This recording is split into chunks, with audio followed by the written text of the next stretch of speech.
Oop, it's hard to tell if it's going. Hello, everyone. I am Catherine Mattice, and I have Toni Herndon today. Now, if you've ever wondered about facilitating training programs that are psychologically safe when you have an emotionally charged topic in front of you, that's what we're here to talk about today. So I know there's lots of you out there doing training on inclusivity or civility or being an upstander or even a course on communication skills. Sometimes those things can get heated or emotional because people are feeling beat up at work, or the facilitator brings up something that kind of gets right to the heart of things for somebody. So I have one of my main facilitator who has been with me for 9 years or something now. Almost 7 years, something fun. 7 years. Okay. I have a friend who used to joke. He's like, every time you say how long we've been friends, it gets longer. Before you know it, you'll be like, we've been friends for 60 years. So Toni, just to introduce you, you are our main facilitator, you're DIS certified, you're a conflict mediator, and our clients love you. So thank you for being here with me today. It's a pleasure. I'll tell you, one of the reasons clients love you so much is you create such a safe space for people to open up. And that is the feedback our contacts that our clients are always getting from the people that we're training. And that's just consistently the feedback, that you have a wonderful way of leading the room and really emulating what it is that you're teaching.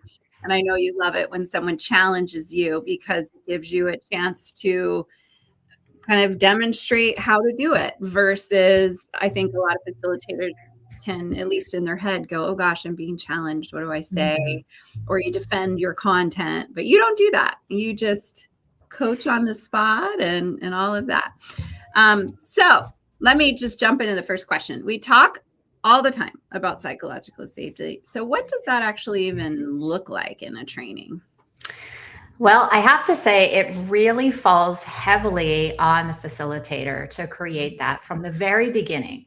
So even before the training starts, making sure that everybody has what they need. No one likes walking in as kind of the last stragglers into the room and not having the pamphlet that everybody has, or the workbook that everybody has, or the facilitator making reference to a workbook that wasn't on the invite, or, making sure that everybody has something they can hold or something that they know that they need. If we need paper or pens, getting people ready for that before you even begin. So there isn't that scramble. I don't have a pen. Oh my, I'm the one asking for a pen, right? We want to alleviate all of that singling out experience. Another thing that is really good to do is to make sure that you welcome folks, right? Be just warm and welcoming. There's going to be early birds. I'm typically an early bird, even when I'm not facilitating. So just, getting that rapport when people walk in the room and they see the facilitator talking or laughing or connecting, and you're next, come on over. That's a very exciting feeling versus the facilitator just being silent or walking in later. Making sure to connect with the crowd, getting names, sharing your name, that type of thing before we even begin. Once we begin, having group agreements can be really helpful because they allow you to not only fall back on it for yourself, but if you see folks that may want to add to those group agreements, you can do that, such as, how to be respectful to one another, things around confidentiality, bringing home all the lessons, but leaving the stories, those type of things, how we listen with compassion, how we make space or we take space if we're used to being a little bit more silent. So giving a lot of permission in the room. Since I am also, in my way back, a former zookeeper, I love to make the joke that I'm really comfortable talking about elephants in the room. So I make that point to say that a lot of us are going to have feelings that might come up, or questions, or we might want to question that other small breakout group, or, those are the rich moments. So I normalize what it is to have an outspokenness around these normal experiences, to bring forward questions they may have. One of the challenges I have with facilitators is when they say, save all questions for the end, or I'll circle back, or come talk to me after. No, it's present in the room. So that's another thing facilitators can do, is take what comes into the room. Everything that comes into that room is medicine. It's serious. It's there for a reason, and to take it seriously. even if you pause and go down a little bit of a rabbit hole, if you generalize that experience for everybody's benefit, it can actually really heighten and make better your curriculum. So I welcome those type of things. Normalizing discomfort. Sometimes I begin workshops by saying, if you're feeling a little uncomfortable around this topic, you're doing it right. Yeah. Because as leaders, we want to constantly push our comfort zones, or even if it's just personal leadership, which means we're going to be stretching into some areas like, I don't know, I always do it this way. And you're telling me it's maybe there's a better way to do it. Yeah. And so really just making it permissive, making it okay to be human. That's another thing sometimes I add in my group agreements. Can we all just be okay being human for a couple hours? Like, yeah, we've all blown it. Right? Yeah. And so normalizing that, people are more likely to say, yes, when I have done this, here's been the experience. Okay, great. We can pull that in. So the more I can get from the audience, it's better than me coming with a lot of stuff to lecture about. Yeah. And then during the training itself, sometimes what I do to be able to deepen these areas, especially if it's a crowd that maybe doesn't have as much trust amongst one another, or it's a newer crowd, or people don't know each other, or it's onboarding, something like that, is to do live anonymous polls. Because it's one thing if I bring forward statistics from Google or whatnot. Yes, we get that. Thank you, Harvard Business Review. But it's another thing if it's the people sitting to the left and right of you. That you can't dispute. You may not even know you have a lack of psychological safety at your organization because you're not impacted directly. But those around you who are, it might be the first time they feel they can safely voice it. And so I love anonymous poll use. I love the use of small groups. So whether it's live or whether it's on Zoom, being able to break people into small groups, or if it's really sensitive, if for example, if you're working with a group of leaders that have to share kind of where they blew it at some point, pair and share, right? Everybody's blown it, but it's much easier to share on a one-on-one than it is to raise your hand in front of a group of 40 and try to talk about it. So that way people are getting their voice out. Some of the more introverted folks are actually being able to share things in a way that feels safe. I've had introverted folks come and say in front of the large group, I'm so glad you do these small group work things because I just feel so safe to talk. And I'm thinking, you're doing this in front of 60 people. Like, I want to hug you. So you can really create that safety through just being mindful how much time you give when you ask a question, allowing kind of that pause to be there. I think a lot of facilitators rush in too quickly, and it really stifles the group from pulling forward what they want to have a voice around. After all, it really is about our clients, really about our participants, and less about us, right?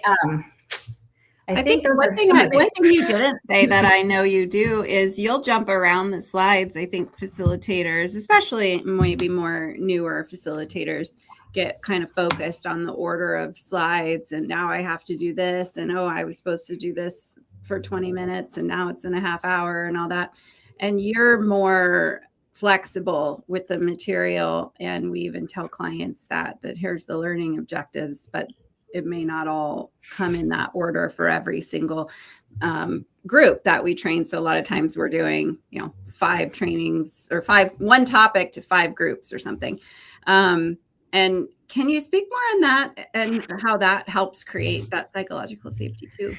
Yeah. So it circles back a little bit to that, hey, we don't have time for that. We've got to move on. That makes me be quiet. I'll answer that later, makes me be quiet. So taking the time to pause, which means I'm already thinking ahead to what breakout can I shorten? What can I turn into a group discussion? Wow, what's so hard hitting? It wasn't a it wasn't a breakout before, but I'm going to make it a breakout because it's so relevant. So being able to have that flexibility, I know if you're a newer trainer, that can throw you off. Right? I'm supposed to do this. It's 5 minutes. It's been 10. Oh my gosh. And we lose our seat. And so the trick to all of this is self-containment. Really, really recognize when you start to come up here, when you start to lose your cool, when a participant says something and you get nervous about how do I answer this? I also used to be a college professor. One of the best things I learned was, what does the group think about this? I'll offer my opinion in just a moment, right? Yep. And it gives you time to calm down yourself and figure some things out. So there are some tricks and tips for the more seasoned folks are using. But really what you're mentioning, Catherine, is to make space, space for those really relevant things that are coming forward. There are some slides that might be a little text heavy that I know I can speak through just without the slide even, Yeah. we could skip that one and move on to the more important breakout that I know follows it. So just always adjusting, not being so rigid with your time that folks feel that rigidity. They'll feel when you're rushing yourself, and that also silences people, because then they feel like they can't waste your time, and really you're there for them. So yeah, that's a biggie.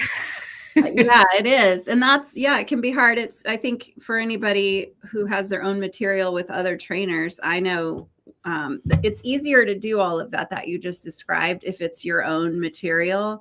And I used to subcontract for a company way back when I was starting Civility Partners, and this person who had created the slides, you are not allowed to modify them, period, the end. And I remember there was a particular slide that was, slide 20, but it really, in my mind, made sense to be slide 4 or whatever, and I just really wanted to move the content a little bit around. I wasn't even asking to change the material, but it was just moving the content around so that I could, unfold in the way that made sense in my brain. And that was a big no-no. And so it would be hard for me. It was very rigid, right? And it would have been hard for me to jump around because it wasn't mine. And so that's one thing we do at Civility Partners. We work with our clients to make sure we understand their goals and what behavior change they want. We have materials. I've been doing this for 17 years, but you have materials, and I respect you as a facilitator that you're going to bring good content. So for anybody out there who's, got facilitators on their team that aren't you, I recommend doing that. Thank you. I know another thing that we do that makes it very custom and very relevant to participants is we seek to get as aligned scenarios as we can. Mm-hmm. So we have a good stockpile that makes sense in the sections that we talk about scenarios, but how much better it is when you can personalize that to your own organization, team, or area that you work in, right? And the trick to that is, if we're staying in the psychological safety mindset, is that we don't want to be so on the nose that, Susie Q goes, oh my goodness, we are doing a scenario that's totally about me in front of all my leaders, right? Yeah. But Susie Q should be able to see herself in a slightly more generic version of it, enough for folks to be able to talk through what behaviors she may or may not be doing. And so that piece of customization that all of us can do for our organizations with this material is worth the effort to do it. It really allows people to say, this wasn't a waste of time because I could see where we were directly doing this. And unfortunately, a lot of trainings tend to be very talk forward. So intellectually, I understand what you're sharing with me. I understand the steps of psychological safety or how to step in and make a difference or all these things. But until we get to that scenario and I feel it, I feel the discomfort of having to face a character and be the boss to have to correct that behavior or a colleague to correct that behavior. Until I'm in that situation, I don't really know how I'm going to use this material. So the scenarios really keep it relevant.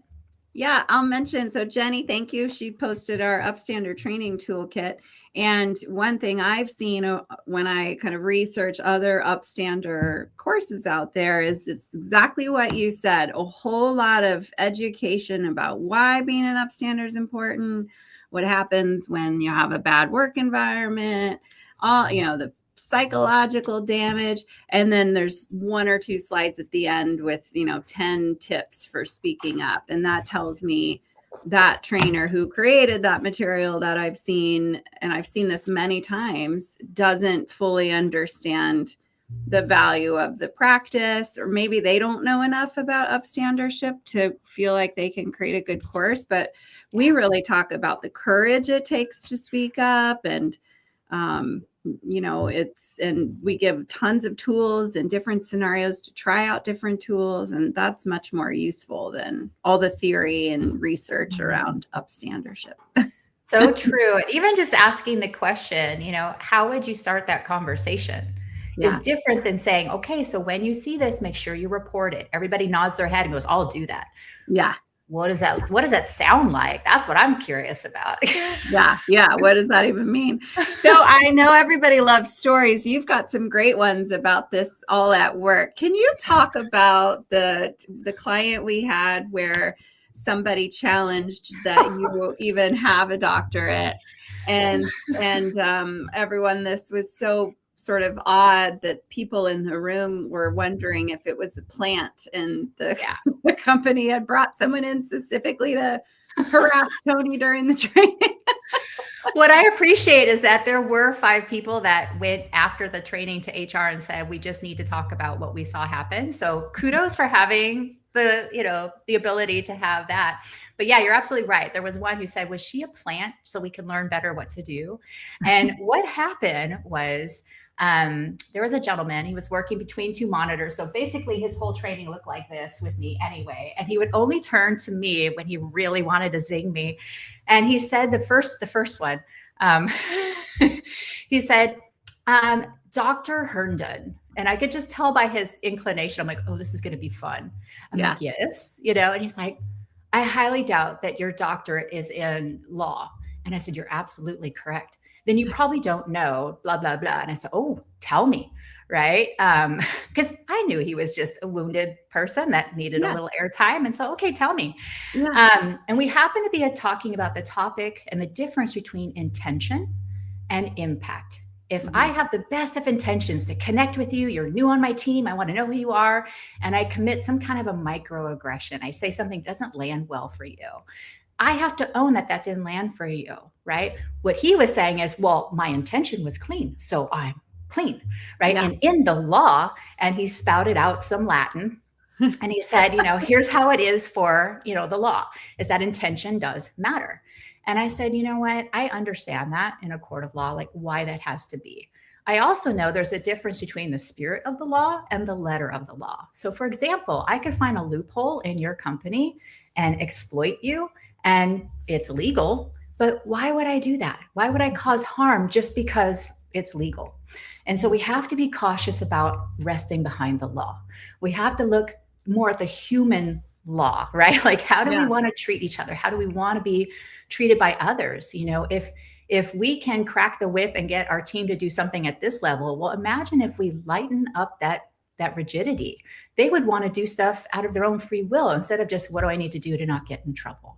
So let's see if we can focus there. So I redirected him, but there was about 5 other times during that training that the challenges were just as straightforward. And that's where it's incumbent upon a trainer not to take it personally, to recognize that when people act out like this, very often they're acting out of fear. They think they're going to lose something, or they want to gain something they don't think they have, whether it be power or control, or, look at me, whatever it might be. Just don't take it personally. That's my biggest gift, if I can instill it in you, is it's really just coming from an opportunity. Like for that example, I'm really grateful that happened, because so many people learned how to work with him. In fact, some of his colleagues came and said, I really learned a lot. Thank you. I never knew how to talk to him. So, just being aware of not letting yourself lose your seat, but without trying to stay in control, because that's another form of losing your seat. So really just opening yourself up to whatever comes into the room.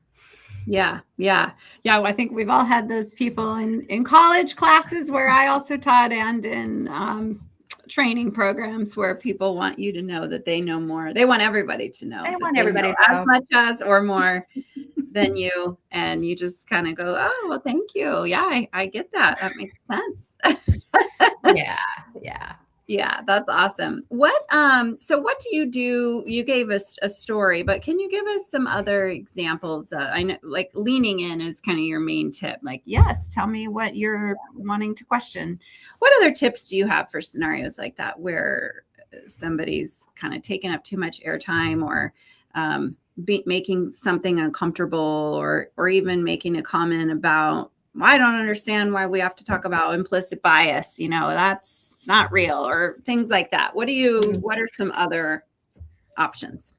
Well, again, I'll emphasize it begins with ourselves, right? So as facilitators, we really have to notice, am I starting to come up here with my breath? Am I starting to get into my head? Am I starting to freak out about how do I answer this? Take some breaths. If you need time to take a couple breaths, the famous, let me sit with that for just a moment and just take a couple breaths. It will seem like an eternity to you. It won't be that long to your group, right? They just want to know that you're taking it seriously and that you're not reacting.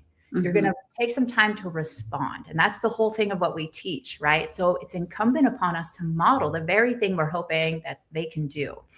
The next thing is to slow down the conversation, even by naming it as such. You know what? We're going to slow down the conversation here because some really important stuff just came into the room, right? What I would do is I would not point out anybody individually. Joe Bob just said this. Let's say what Joe Bob is, no, it came into the room. A term came into the room. I'm sure there might be others who think like what was just brought into the room. So it's taking it off of Joe Bob. And now as a collective, we can explore what just came into the room.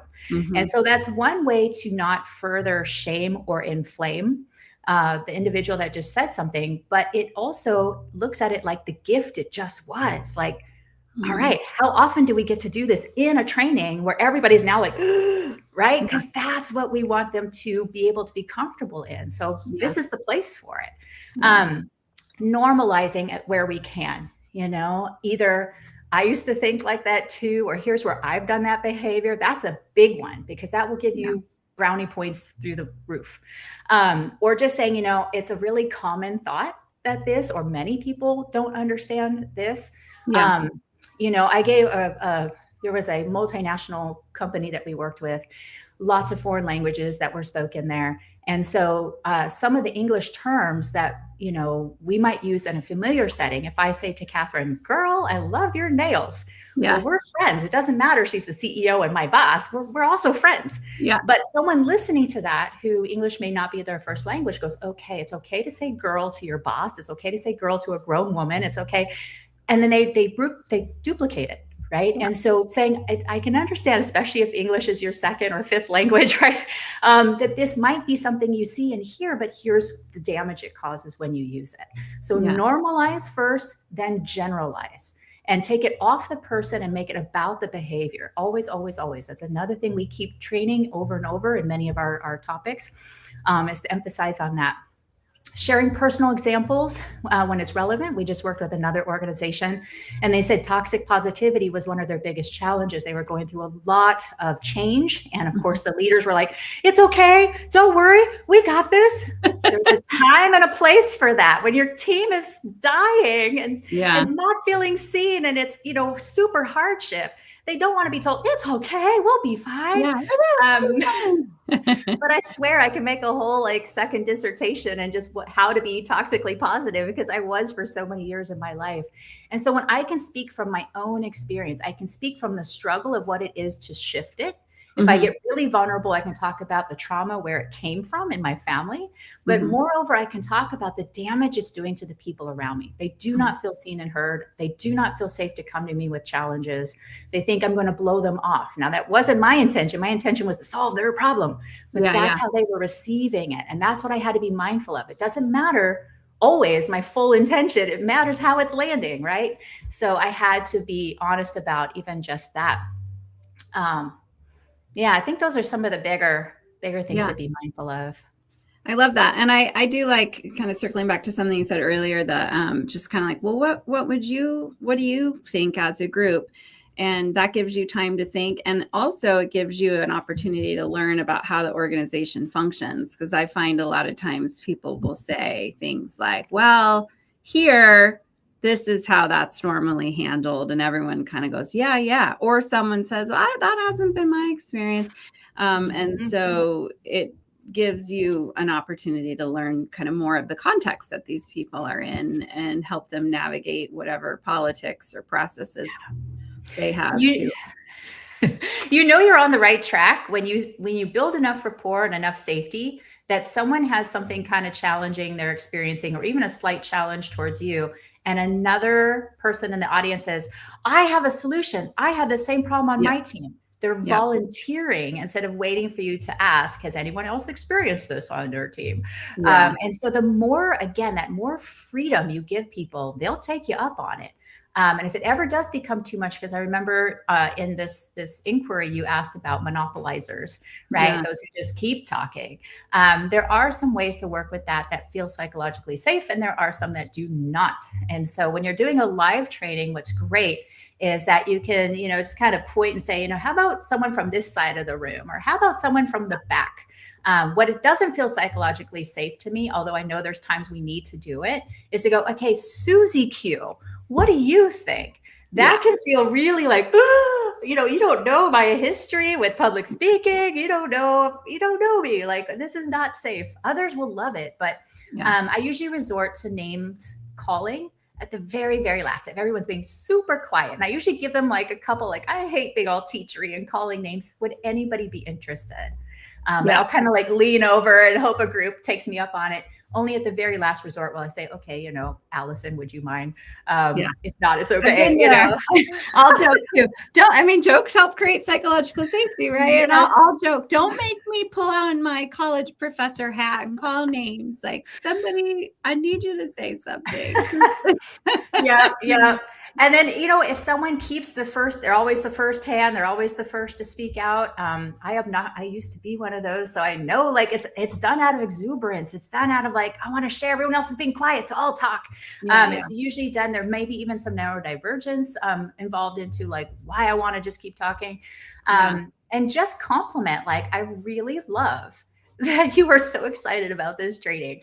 Definitely let's make some space for some other stuff. I want to hear, what your colleagues have to share as well. Yeah. And then we'll circle back to you. So sometimes if they keep raising their hand, I'll come back to them, but they'll be kind of now last in line. And usually they kind of get the hint, or they kind of simmer down, or I'll say, okay, the next two, and then it kind of fades that out. So there's tricks that you can play with that don't feel so, let's let other people talk now. It doesn't feel so eighth grade. Put your hand down. Last question for you before we have 4 minutes left. Okay. How has the train materials for Upstander training helped you in delivering this program? Well, it's one of those things where when I look at how other people would be utilizing it, it's really those facilitator notes that can help keeping the slides as clean as possible. Sometimes newer trainers are so afraid to forget things, they jam up their slides. But really just, it's just letting it sink into you, really thinking about what is the goal of this slide. So even if you don't have all the wording right, you have the goal of each of your slides available. The way that it's scaffolded for you, so we don't start off with the hardest thing for everybody to answer. We ease into that, right? We get a little meatier as we get towards the end of the training. So by the end, people are more vulnerable and willing to answer those more difficult questions. That's also when we might start doing some of our parent shares. They've met a few people in the room now. It's okay, especially on Zoom. If they don't know each other well, they're a little bit more comfortable to open up. So the way it's scaffolded, the information that's there, the encouragement to go and get your own scenarios to make those very relevant, all of that is going to be very helpful for folks to have a successful training that feels, proper and safe, and I know what I'm doing, and also your clientele will feel held. That's the key. How can I help them feel held? Not just learn the material, because they can go read a book for that, but we're actually looking at doing a deeper experience. You want them to feel during your experience, and then keep that feeling going moving forward. Yeah. Well, thank you for that. And of course, you've been doing this training with us for a long time. I'm very proud of it. I do think it's very different than anything else I've seen out there. So any kind of last tips for any facilitators listening in, whether they're in-house using our train the trainer materials, or an external consultant who's out there working with clients? Give us a last tip. One thing I really appreciate about this curriculum is it doesn't necessarily replace like the compliant 2-hour harassment training. No, it does not. Yeah. But what ours does is it hopes to prevent that from ever happening. And so it doesn't speak from the legalities, very, brain binary way. It speaks to the heart. And it speaks to let's really care about one another. Let's take a vested interest in changing a culture for the better. Let's do the work, not just rely on our upper management, but it takes all of us. And so what I really am proud of about this material, and why I think it's so different than what's out there, is it really seeks to head off and give tools for these behaviors that are out there that want to be shifted. So it's very, very powerful curriculum. Yeah, it is. And harassment isn't all it needs to be used for, right? The training and our harassment prevention training is really about those more subtle behaviors like microaggressions or jokes that kind of make you go, oh, I didn't really love that joke. That those are the kinds of things that you want to speak up for or against or talk about openly, because the more those things go on, the more normal they become. And then the more boundaries get pushed, and then you evolve into something worse. And it's much harder to be an upstander when someone's a straight up bully than it is if they're just making an inappropriate joke here and there. Yeah. So use it early. All right. Well, thank you so much, Toni. I appreciate you, and I will see you soon. Thanks all for listening in. Thank you. See you.